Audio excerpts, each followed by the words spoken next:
ग्रामपंचायत सालिक्री पाचापूर, तालुका जत, जिल्हा सांगली या ठिकाणी 18 मार्च 2026 रोजी सायंकाळी 4 वाजता सोसाट्याचा वारा आणि प्रचंड पाऊस यामुळं शेतकऱ्याचं अतोनात नुकसान झालेलं आहे. या ठिकाणी आपण पाहत आहात की या ठिकाणी मोडणीचे दिवस चालू आहेत. त्याच पद्धतीनं ज्वारी रानामध्ये पसरलेली होती आणि सदरची ज्वारी पूर्णतः भिजलेली आहे. ही ज्वारी वाळवण्याकरता शेतकऱ्यांनी अशा प्रकारच्या छोट्या छोट्या लहान लहान बुचड्या या ठिकाणी उभ्या केलेल्या आहेत. तरी सदरच्या ज्वारीला मार्केटमध्ये रेट मिळत नाही, कारण का ही भिजलेली ज्वारी आहेत असं म्हणतात. त्यामुळं शेतकऱ्याचं या ठिकाणी प्रचंड प्रमाणात नुकसान झालं आहे.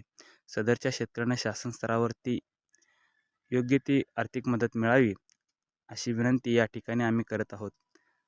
त्याच पद्धतीनं या ठिकाणी पंचनामा मोठ्या प्रमाणात चालू आहे, परंतु सदरच्या शेतकऱ्यांना या पिकातून वगळण्यात येत आहे. कारण का सद्यस्थितीमध्ये उभं पीक पाहिजे असे म्हणतात, परंतु सद्यस्थितीमध्ये काही शेतकऱ्यांनी रास करून धान्य आपल्या घरामध्ये नेलेलं आहे. काही शेतकरी काढत आहेत, काही शेतकरी या ठिकाणी मोडत आहेत ज्वाऱ्या. तर अवकाळी पावसानं अचानक पाऊस आल्यामुळं या ठिकाणी ज्वारीचं प्रचंड प्रमाणात नुकसान झालं आहे. या ज्वारीला माती लागली आहे भुईला पडल्यामुळं. तरी शासन स्तरावरती सदरच्या शेतकऱ्यांना आर्थिक नुकसान भरपाई मिळावी अशी विनंती या ठिकाणी करीत आहे. धन्यवाद. ग्रामपंचायत सालिक्री पाचापूर, तालुका जत, जिल्हा सांगली या ठिकाणी 18 मार्च 2026 रोजी सायंकाळी 4 वाजता सोसाट्याचा वारा आणि प्रचंड पाऊस यामुळं शेतकऱ्याचं अतोनात नुकसान झालेलं आहे.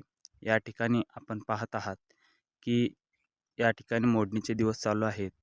त्याच पद्धतीनं ज्वारी रानामध्ये पसरलेली होती आणि सदरची ज्वारी पूर्णतः भिजलेली आहे. ही ज्वारी वाळवण्याकरता शेतकऱ्यांनी अशा प्रकारच्या छोट्या छोट्या लहान लहान बुचड्या या ठिकाणी उभ्या केलेल्या आहेत. तरी सदरच्या ज्वारीला मार्केटमध्ये रेट मिळत नाही, कारण का ही भिजलेली ज्वारी आहेत असं म्हणतात. त्यामुळं शेतकऱ्याचं या ठिकाणी प्रचंड प्रमाणात नुकसान झालं आहे. सदरच्या शेतकऱ्यांना शासन स्तरावरती योग्य ती आर्थिक मदत मिळावी अशी विनंती या ठिकाणी आम्ही करत आहोत. त्याच पद्धतीनं या ठिकाणी पंचनामा मोठ्या प्रमाणात चालू आहे, परंतु सदरच्या शेतकऱ्यांना या